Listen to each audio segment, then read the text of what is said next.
नमस्कार, सगळ्यांचं स्वागत आहे पद्मनी कोचिंग क्लासेस मध्ये। आणि आज आपण क्लास 10 प्रॅक्टिस सेट 1.3 शिकणार आहोत। आणि मी तुम्हाला अत्यंत तुमच्या बेसिक पासून भाषेमध्ये मी तुम्हाला समजून सांगण्याचा पूर्ण प्रयत्न करतोय। आणि मी एकदा समजून सांगितल्याच्या नंतर तुम्हाला कोणताही डाऊट राहणार नाही, ठीक आहे। चला, आपल्याला वाचायचं इथं फिल इन द ब्लँक्स, आपल्याला लिहायचे करेक्ट नंबर लिहायचा आहे। आता हे कसं करायचं मी तुम्हाला सांगतो की इथं काय करायचं आहे, क्रॉस नंबरचा आपल्याला मल्टिप्लाय करायचा आहे। 3 इंटू किती केलेला आहे 5, तर इथं काय येणार 5, इथं ऑलरेडी 4 लिहिले म्हणजे इथं किती लिहावं लागणार आहे 2 लिहावं लागणार आहे। इकडे बघा काय करायचं आपल्याला क्रॉस मल्टिप्लाय करायचं आहे। मुलांना फक्त मन लावून लक्ष द्या, बस तुम्हाला काहीच करायची गरज नाही, फक्त मन लावून लक्ष द्या।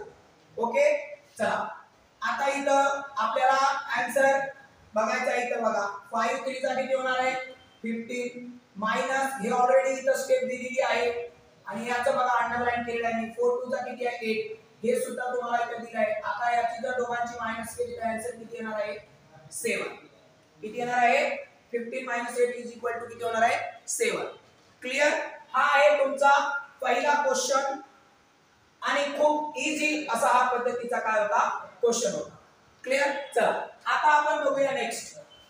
आता आहे क्वेश्चन नंबर 2 आपल्याला विचारलेला आहे फाइंड द व्हॅल्यू, बरोबर। तर आपल्याला आता याची फाइंड द व्हॅल्यू आपल्याला काय करायची आहे काढायची आहे। आता बघा की आपल्याला व्हॅल्यू आपण कशी काढू शकतो, मन लावून लक्ष द्या। फाइंड द व्हॅल्यू ऑफ डिटर्मिनंटची व्हॅल्यू, इथं पण सेम तसंच करायचं आहे, क्रॉस मल्टिप्लाय करायचं आहे। पहिलं गणित आपण इथं सॉल्व करतोय, पहिल्याचं आन्सर इथून स्टार्ट काय होणार आहे सांगा, -1 मल्टिप्लाय बाय 4, हे मायनस माझ्या जवळचं, पक्क लक्षात ठेवा ऍक्शनचं साइन। बोला 7 इंटू किती होणार आहे 2, माझ्या अंडरलाइन कडे लक्ष देत चला। अंडरलाइनचा अर्थ असा होतो की मी तो पार्ट आता सॉल्व करून काय करणार आहे खाली आन्सर लिहिणार आहे। 1 इंटू किती होणार आहे 4 मायनस किती होणार आहे 7 2 चा किती होणार आहे 14। आता तुम्हालाही माहिती आहे की मायनस मायनस प्लस होतं म्हणजे याचा वेटिंग होणार आणि आन्सरला बिगर नंबरचं साइन देतो आपण। बिगर नंबर आहे मायनस, बिगर नंबर आहे 14, 14 चं साइन आहे मायनस, ते आपण आन्सरला देणार आहे। हे झालं आपलं पहिल्याचं आन्सर, इथं लिहिलंय बघा आन्सर नंबर 1। चला आता आपण हा क्वेश्चन सॉल्व करूया। इथं आता सेकंडचं आन्सर बघा, हे क्वेश्चन तर तुमच्या समोरच आहे। सेकंड क्रॉस मल्टिप्लाय करायचा आहे। पहिल्यांदा काय करणार आहे 5 मल्टिप्लाय बाय 0 मायनस माझ्या जवळचा, पक्क लक्षात ठेवायचं काय आहे 3 मल्टिप्लाय बाय काय आहे -7। जेव्हा दोन चिन्ह लगातार येतात तेव्हा एकाला काय करायचं असतं ब्रॅकेट्स मध्ये टाकायचं असतं। चला 5 इंटू 0 किती होणार आहे 0, बरोबर। 5 इंटू 0 0। आता इथं बघा -3 मल्टिप्लाय बाय -7, तुम्हाला माहिती आहे मल्टिप्लाय करताना मायनस मायनस काय होतं प्लस होतं, बरोबर ना। मग किती होणार आहे, तर आपल्याला हे ऍक्शनचं साइन आहे, एक लक्षात घ्या। आता ऍक्शनचं साइन हे आहे तर आपण हे साइन इथंच ठेवणार आणि याचा पहिले मल्टिप्लाय करून घेणार। चला किती होणार मल्टिप्लाय मध्ये तुम्हाला माहित आहे की इथं हे ऍक्शनचं साइन मी खाली घेतले आहे, तुम्हाला समजण्यासाठी मी इथं बाण दाखवतो। चला बघा किती होणार आहे -21, 3 7 चा किती होणार 21। आता इथं बघा मायनस मायनस काय होतं प्लस, 0 प्लस 21 किती होणार आहे 21। पक्क लक्षात ठेवा कारण रूल्स ऑफ साइन आपल्याला माहिती असणं अत्यंत गरजेचं आहे। आता आहे थर्ड क्वेश्चन, फर्स्ट सेकंड झाला, आता थर्ड क्वेश्चन आपण नेक्स्ट पेज वर इथं घेतलेला आहे। हे दोन क्वेश्चन ऑलरेडी आपण सॉल्व केले, आता आपण बघूया थर्ड क्वेश्चन। ओके, चला आता इथं थर्ड क्वेश्चन कडे लक्ष द्या। सर्वात महत्त्वाचा हा क्वेश्चन आहे, डिनॉमिनेटर करायचा आपल्याला। काय करायचं आहे डिनॉमिनेटर सॉल्व करायचा आहे। तर आता आपण कसं करणार, ओके हे गणित आहे इथं सॉल्व करतो। क्रॉस मल्टिप्लाय करायचं, काय करायचं आहे क्रॉस मल्टिप्लाय। काय होणार बोला, इथं मी लिहितो 3 चं आन्सर, बोला तुमच्या समोर आहे 7 डिनॉमिनेटर 3 इथं बघा मल्टिप्लाय बाय 1 2 हे मायनस माझ्या जवळचं ऍक्शनचं फक्त लक्षात ठेवा 5 divided by 3 into 3 divided by 2 okay आता म्हणलं विद्यार्थ्यांना लक्ष द्या इथं न्यूमरेटर कोण आहे 7 1 करा मल्टिप्लाय 7 1 जा 7 3 2 जा 6 हे ऍक्शनचं साइन करा मल्टिप्लाय किती होणार 15 याचा मल्टिप्लाय करा किती होणार 6 समजलं सगळ्यांना आणि हे जे काही मी करतोय तुम्ही पेपर मध्ये असं करू नका मी तुम्हाला हे समजण्यासाठी काय करतोय दाखवतोय चला पुढे आता बघा की आपलं डिनॉमिनेटर काय आहे सेम आहे डिनॉमिनेटर काय आहे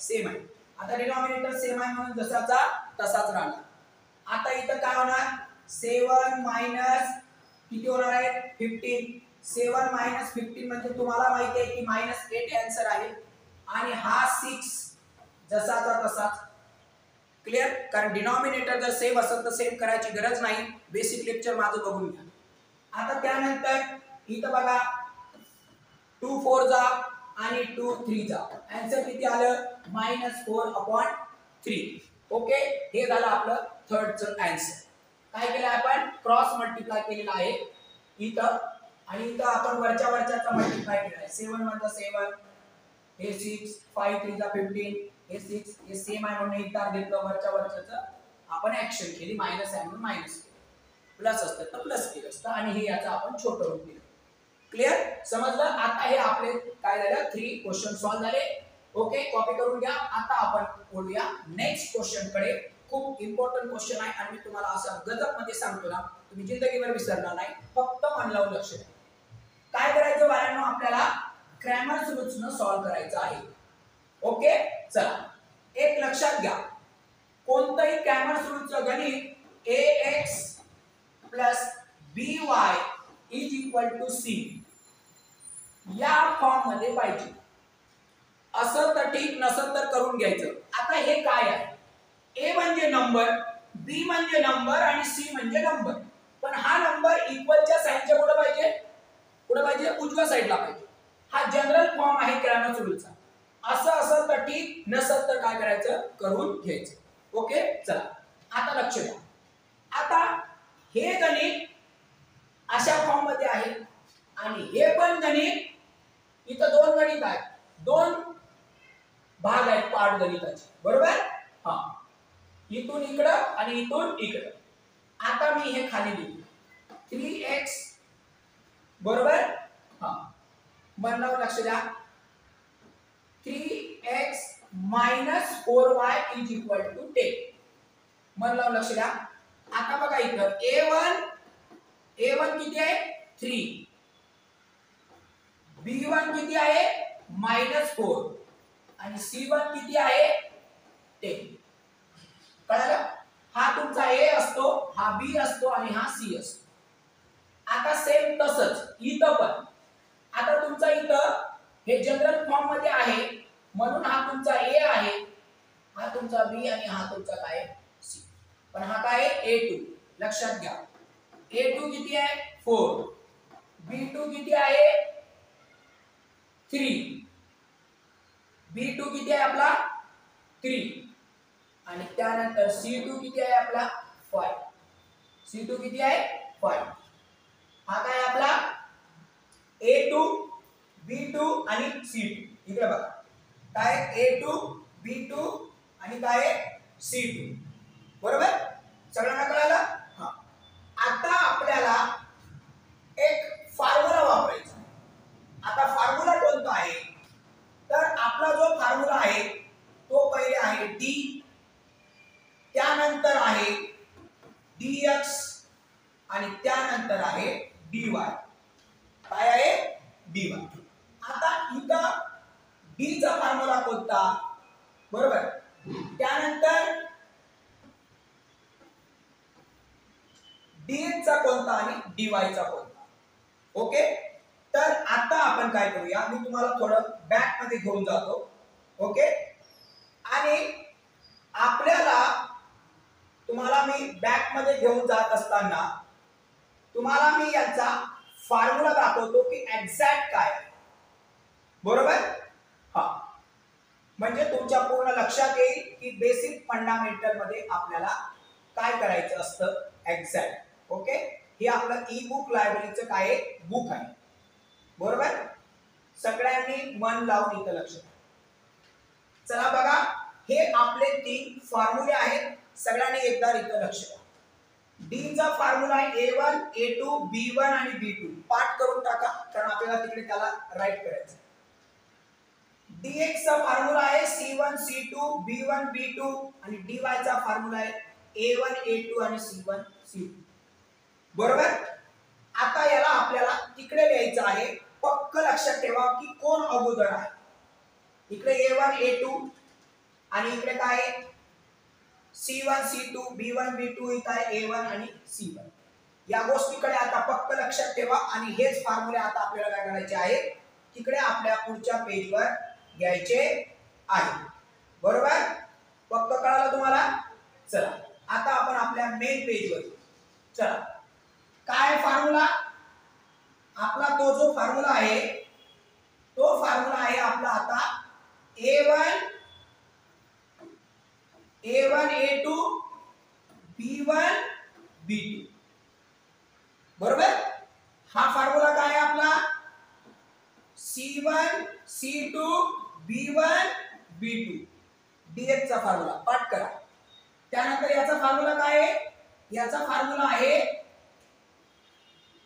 फॉर्म्युला आहे A1 A2 आणि C1 C2. कळालं. आता हे पक्क लक्षात ठेवायचं. चला आता बघा हे किती सोपं आहे. इकडे बघा A1 A2 B1 B2. मी इथं काय करतो d ची किंमत ठेवतो इकडे पुढेच. चला A1 A2 इकडे बघा A1 A2 B1 B2 किती आहे 4 3 आणि 4. पक्क लक्ष द्या काय 3 आणि 4 आहे. A1 A2 आहे आपलं आणि B1. ओके, आता इथं बघा किती आहे व्हॅल्यू 3 आणि 4. हे याची व्हॅल्यू किती आहे सांगा -3 -4 आणि 3. पक्क लक्षात घ्या. हे इकडची व्हॅल्यू काय केली आपण इथं पुट केली या फॉर्म्युला. चला आता आपलं सेम क्रॉस मल्टिप्लाय करा. बोला काय होणार 3 * 3. हे मायनस माझ्या जवळचं -4 * किती होणार 4. 3 3 चा किती होणार 9 मायनस हे किती होणार बोला 4 4 चा 16 मायनस मायनस काय होणार आहे plus 9 plus 16 is equal to किती आलं 25. ही आली तुमची कशाची व्हॅल्यू आली डी ची व्हॅल्यू आली. फक्त लक्षात ठेवा या फॉर्म्युल्यात a च्या ठिकाणी किती ठेवायचं आपल्याला 3, A2 च्या ठिकाणी किती ठेवायचं 4, B1 ची व्हॅल्यू किती आहे -4 आणि B2 ची व्हॅल्यू आहे 3. हे इकडे बघा इथल्या व्हॅल्यू आपल्याला काय करायचे आहे पुट करायचे आहे. फक्त लक्षात ठेवायचं. आता आपल्याला dx आणि dy ची व्हॅल्यू काढायची ते आपण आता पुढच्या पेजवर काढू. ओके, फक्त लक्षात घ्या. आता आपण काढायची आहे आपल्याला dx ची काढली, d ची काढली आपण dx ची काढली. काय formula C1 C2 B1 B2. चला याची व्हॅल्यू कुठे आहे तर आपण काय करूया इकडे जाऊया. सांगा काय फॉर्म्युला आपला C1 C2 याची आहे 10 5. बरोबर, आणि याची किती आहे -3 -4 आणि किती आहे 3. पक्क लक्षात ठेवा कारण हे आपल्याला तिकडे कॉपी करायचं 10 5 -3 आणि -4 आणि 3. चला आपण आपल्या आता त्या पेजवर जाऊ. ठीक आहे.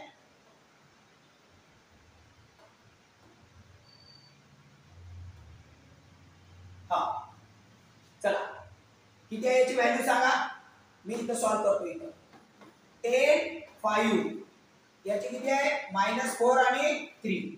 काय करायचं आपल्याला क्रॉस मल्टिप्लाय सुटसुटी सोडून दाखवतो जेणेकरून तुम्हाला समजेल. चला बोला 10 * 3 मायनस माझ्या जवळचं बरोबर का -3 * किती होणार 5. 10 3 चा किती होणार 13 मायनस हे जसंच तसंच इकडे बघा किती होणार -20 आता इकडे बघा मायनस मायनस काय होणार आहे plus 30 plus 20 is equal to किती होणार आता 30 प्लस 20 म्हणजे किती होणार आहे 30 प्लस 20 म्हणजे किती होणार आहे 50. हे कोणाची व्हॅल्यू आहे आपली dx. आपण आता दोन व्हॅल्यू काढलेल्या आहेत एक कोणाची काढली d ची आणि एक कोणाची काढली dx ची.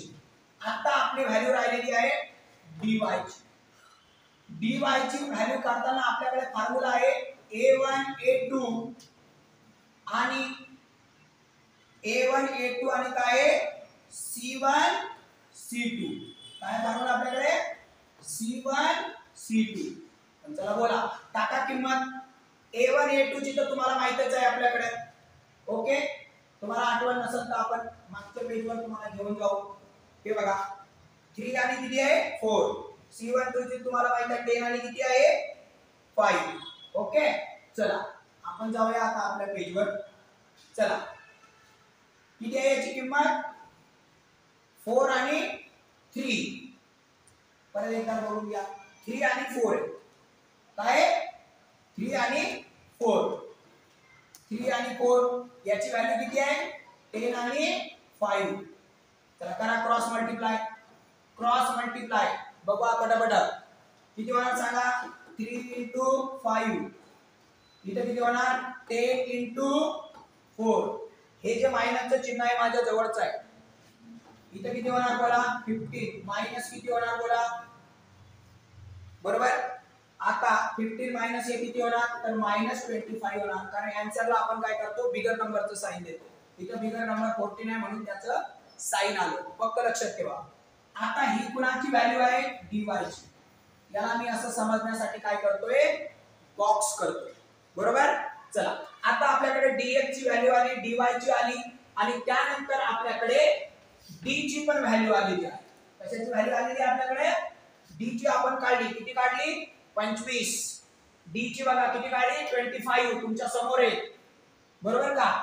dx ची किती काढली 50 बरोबर आणि याची किती काढली 25. ओके चला आता इथं बघा सांगा आपण d ची व्हॅल्यू किती काढली 25 dx ची व्हॅल्यू किती काढली आपण 50 आणि dy ची व्हॅल्यू किती काढली आपण dy ची व्हॅल्यू किती काढली -25. आता ह्या तीन व्हॅल्यू आपण काढल्या तुम्हाला सांगितलं. आता मला काढायचे फक्त x ची व्हॅल्यू. तर काय करायचं माहिती आहे dx divided by d करायचं. फक्त x ची व्हॅल्यू काढायची ना तर काय करायचं dx भागिले d करायचं. तुमच्या समोरच आहे dx किती आहे बघा 50 divided by 25 टू जा 50 किती आलं उत्तर x किती आले 2. हे झालं पहिलं तुमचं. आता तुम्हाला y ची व्हॅल्यू काढायची ना तर काय करायचं माहितीये का dy भागिले d करायचं. dy ची व्हॅल्यू किती आहे तुमच्याकडे -25 आणि d ची व्हॅल्यू किती आहे तुमच्याकडे 25. कळालं. तर आता आपण काय करणार -1 तर y किती होणार -1 x y मध्ये तुमचं काय येणार आहे ही x ची व्हॅल्यू आहे तुमची 2 y ची व्हॅल्यू किती आहे -1. It is the solution of equation. हे काय तुमचं सांगा it is the solution of equation. तर हे अशा पद्धतीने काय करू शकतो आपण. हे फर्स्ट गणित होतं आपल्याला याला थोडा वेळ लागला पण व्यवस्थितशीर समजून घेणं गरजेचं आहे कारण तुमचं एक जरी साइन चुकलं ना एक बरोबर का तरी अख्खं गणित काय होतं तुमचं चुकतं बरोबर. हे कोणतं गणित होतं आपलं फर्स्ट गणित होतं आणि आपण आता नेक्स्ट व्हिडिओ मध्ये बरोबर आहे का नाही तर आपण काय करणार नेक्स्ट व्हिडिओ मध्ये तुमचं काय करणार आहे आपण पुढचं गणित बघणार आहे. सर्वात प्रथम की हा जो व्हिडिओ आहे आपलं YouTube चॅनल आहे आपण तुमच्या सगळ्या मित्रांना हा व्हिडिओ पाठवा. तुम्हाला मी कोणते पैसे न खर्च एवढं गजब गणित शिकवतो डायरेक्ट डोक्यात जातो. तुम्ही तुमच्या सगळ्या मित्रांना पाठवा. आपल्या चॅनलला सगळ्यांना सबस्क्राइब करा लाईक करा आणि शेअर करून टाका जेणेकरून असे सगळे व्हिडिओ तुम्हाला घर बसल्या अत्यंत तुमच्या भाषेत व्यवस्थितशीर एक नाही 2-3 वेळा मी तुम्हाला समजून सांगण्याचा प्रयत्न करत असतो. Okay, thanks.